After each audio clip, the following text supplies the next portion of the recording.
Hey guys, what's up? Perfect Welch here, and today we are going to be reviewing the very first Castlevania. As if you guys do not know, I recently beat that game, and I would like to talk about it a bit. So, Castlevania 1 on the NES is a classic. Alright, we just gotta get that out of the way. It's one of the best Castlevania games out there, at least in my opinion. And even though it is an old NES game, and there are some flaws, which I'll get into, it still holds up in my opinion. But let's get into it anyway. You know, story, there's not much into it. Simon goes into a castle to defeat Dracula. But, you know, there's an extended lore, but I'm not getting into that today, because we'd be here all day, so. But yeah, it's simple motive, so yeah. And gameplay, it is fun. There are hard and challenging but fun levels, and you get to learn many unique ways how to fight your enemies with your whip, and you get to level up through each level. You know, you start off with the weak whip, and then the shorter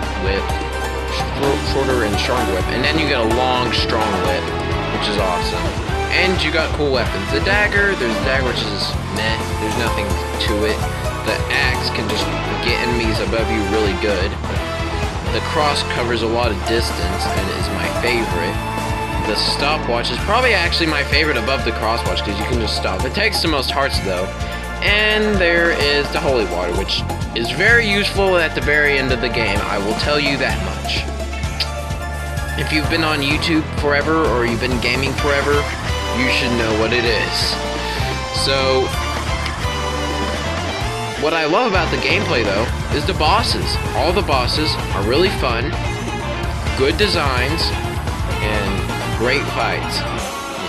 I think from my favorite is probably the fight with Dracula, and then the fight with Death, and then the Frankenstein's monsters, and then the Medusa, and then the mummies, and then the Bat, which they're all good in their own unique way. The Bat is a good starter boss.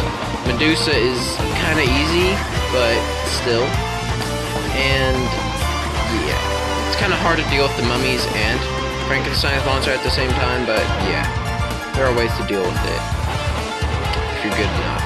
So, what else makes this game great? I mean, there can be some moments that I don't like. Like, I hate the Medusa heads.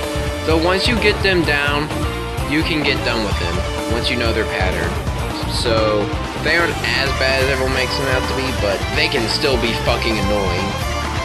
There's also the knights, which I just cannot stand. They get on my nerves because it takes so many hits just to get them down, and they throw their axes above and below you, so it's hard to hit them and hard to not get hit by them. And I do think the control have not aged well. Simon is slow, and he jumps like shit. The jumps are just shit. Like, sometimes you'll swear you have a jump and you just miss it. But Castlevania does require very good timing.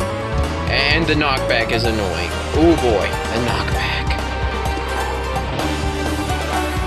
You can tank a lot of damage though, so at least there's that. And there's just so much. I love the music. The music has some of the best music in video game history. Vampire Killer is one of the most recognizable soundtracks in gaming, and there's just so many other ones like you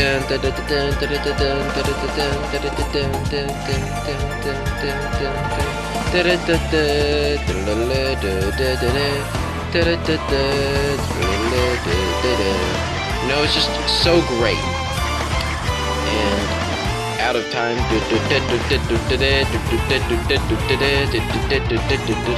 I mean, it's just so great. And another good thing about this game is it is short. It is short.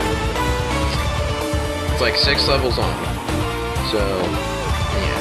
Though honestly, if you're wanting the perfect version of Castlevania, I think 4 is where it's at. and Chronicles is better too. I like the original, don't get me wrong, but the Chronicles on PlayStation 1 and 4 on the SNES are just updated and overall more better. But this is the hardest one, so if you want a good challenge, you can go for this one. If you want one to get one done quick, Castlevania 1 got you covered. It was 6 levels. But what do I think of the game?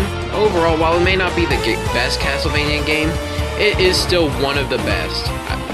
And it really did impact platformers, and it's one of the most recognizable games out there. I'm so glad Simon Belmont is in Smash Brothers, and I'm so glad they went all out with Castlevania. It really makes me happy, and I hope you all enjoyed this review, and you should all play Castlevania. I give it an 8.5 out of 10. Great game, and see y'all later. Bye.